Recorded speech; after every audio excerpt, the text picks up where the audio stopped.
Hello guys, welcome back to our channel.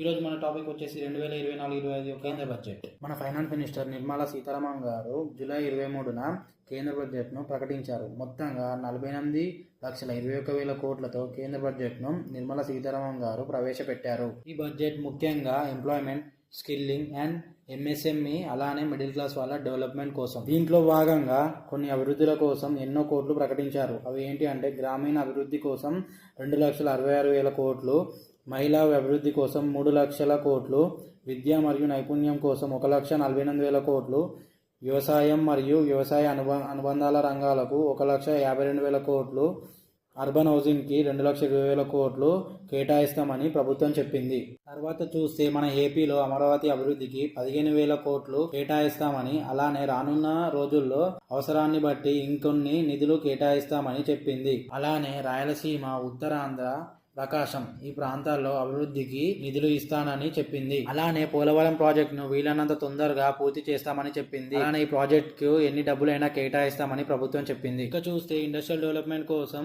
Visakhapatnam నుంచి Chennai highway, అలానే హైదరాబాద్ నుంచి బెంగళూరు హైవే దగ్గరలో డెవలప్మెంట్ చేస్తామని చెప్పింది. దీంతో అక్కడ ఉన్న ఏరియాస్ డెవలప్ అవడానికి ఛాన్సెస్ ఉన్నాయి. తెలంగాణ కంటే ఏపీకే ప్రభుత్వం ఎక్కువ నిధులు కేటాయించింది, కానీ ఏపీ 2వ స్థానంలోనే ఉంది. మొదటి స్థానం వచ్చేసరికి బీహార్ కు ఏకంగా 26,000 కోట్లను కేటాయించింది ప్రభుత్వం. దీంట్లో అక్కడ ఉన్న highways, airports, medical colleges, stadiums అభివృద్ధిలోకి వస్తాయి. అలానే బీహార్లో 2,400 మెగావాట్ల పవర్ ప్లాంట్ నిర్మాణం కోసం 21,400 కోట్లను కేటాయించింది ప్రభుత్వం. సో దీంతో బీహార్ మొదటి స్థానంలో ఉంది, ఆంధ్రప్రదేశ్ 2వ స్థానంలో ఉంది. ఇక స్కీమ్ల విషయానికి వస్తే ప్రధానమంత్రి ఆవాస్ యోజన స్కీమ్ ను ఎక్స్టెండ్ చేస్తున్నట్టు చెప్పింది ప్రభుత్వం. ఫ్యూచర్ లో అర్బన్ అండ్ రూరల్ ఏరియాలో కొత్తగా 3 కోట్ల మంది పేదలకు పక్కా ఇల్లు అని చెప్పింది ప్రభుత్వం. ఈ స్కీమ్ ఎవరు అయితే హోమ్ లోన్ అప్లై చేస్తారో వారికి మాత్రమే వర్తిస్తుంది. ఓన్లీ అర్బన్ ప్లేస్ ల ఇళ్ల కోసం మోడీ ప్రభుత్వం 2,20,000 కోట్లను కేటాయించింది. ముద్రా లోన్ ఎవరు అయితే కొత్తగా వ్యాపారం స్టార్ట్ చేద్దాం అనుకుంటున్నారో వారికి 10 లక్షల వరకు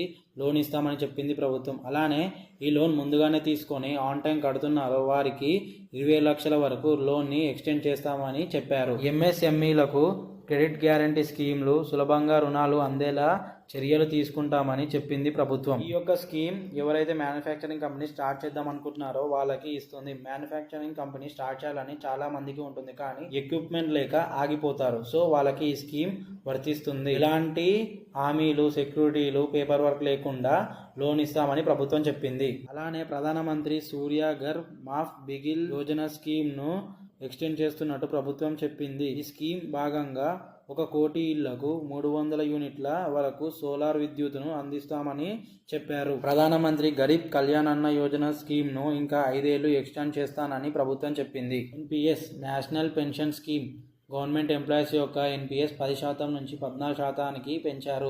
అలానే ఎన్పిఎస్ ఖాతాను పిల్లల పేర్ల మీద ఓపెన్ చేసుకోవచ్చని, అలానే 18 ఏళ్ళు నిండాక ట్రాన్స్ఫర్ చేసుకోవచ్చని ప్రభుత్వం చెప్పింది. అలానే స్టాండర్డ్ డిడక్షన్ ని 50,000 నుంచి 75,000 వరకు పెంచారు. ఇది కొత్త రెజిమీకి పనిచేస్తుంది. ఇక కొత్త ట్యాక్స్ రెజిమే చూసుకుంటే 3 నుంచి 3 లక్షల వరకు 0% ట్యాక్స్, 3 లక్షల నుంచి 7 లక్షల వరకు 5% ట్యాక్స్, 7 లక్షల నుంచి 10 లక్షల వరకు 10% ట్యాక్స్, 10 లక్షల నుంచి 12 లక్షల వరకు 15% ట్యాక్స్, 12 లక్షల నుంచి 15 లక్షల వరకు 20% ట్యాక్స్, 15 లక్షల కంటే ఎక్కువ ఉన్న వారికి 30% ట్యాక్స్ ను విధిస్తానని ప్రభుత్వం చెప్పింది. అలానే short term capital gain and long term capital gain లో కూడా మార్పు వచ్చింది. ప్రస్తుతానికి 15% ఉంది, కానీ బడ్జెట్ మీటింగ్ లో 20%కి పెంచారు. దీనివల్ల మనకు లాస్, ఎందుకంటే మనం ప్రభుత్వానికి ఎక్కువ ట్యాక్స్ కట్టాల్సి వస్తుంది. అలానే లాంగ్ టర్మ్ క్యాపిటల్ గెయిన్ ని కూడా 10% నుంచి 12.5%కి పెంచారు. అలాగే లిమిట్ ని కూడా 1 లక్ష నుంచి 1,25,000 వరకు పెంచారు. బడ్జెట్ మీటింగ్ వల్ల వేటి ధరలు పెరిగాయి, వేటి ధరలు తగ్గాయో తెలుసుకుందాం. అమోనియం నైట్రేట్ పై కస్టమ్ డ్యూటీ 10% పెంచింది. అలానే కస్టమ్ డ్యూటీ 25%కి పెరగడంతో పీవీసీ ఫ్లెక్స్ బ్యానర్స్ పై మరింత ఖరీదు పెరుగుతుంది. టెలికాం ఎక్విప్మెంట్ పై కస్టమ్ డ్యూటీ 10% నుంచి 15%కి పెంచారు. సో ఫ్యూచర్లో రీఛార్జ్ ప్రైజెస్ పెరిగే ఛాన్సెస్ ఉన్నాయి. ఇక చూసుకుంటే క్యాన్సర్ మెడిసిన్ పై ప్రైజెస్ తగ్గాయి. అలానే మొబైల్ ప్రైజెస్ కూడా తగ్గుతాయి. ఎందుకంటే కస్టమ్ డ్యూటీ 20% నుంచి 15%కి తగ్గించారు. అలానే లెదర్ వస్తువుల మీద కూడా ప్రైజెస్ తగ్గుతాయి.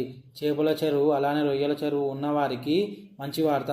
రొయ్యల మేత, చేపల మేత మీద 15% నుంచి 5%కి ధర తగ్గించారు. గోల్డ్, సిల్వర్, ప్లాటినం ప్రైజెస్ కూడా తగ్గుతాయి. బంగారం, వెండిపై 12.5% నుంచి 6%కి తగ్గించారు. ప్లాటినంపై 13% నుంచి 6.4%కి తగ్గించారు. మా వీడియో మీకు నచ్చినట్టయితే ఒక లైక్, షేర్, సబ్స్క్రైబ్ చేసుకోండి. అలానే మరిన్ని వీడియోస్ కోసం బెల్ ఐకాన్ని ఆన్లో ఉంచుకోండి. నెక్స్ట్ వీడియోలో కలుద్దాం. ఇట్లు నేను మీ తెలుగు అబ్బాయి.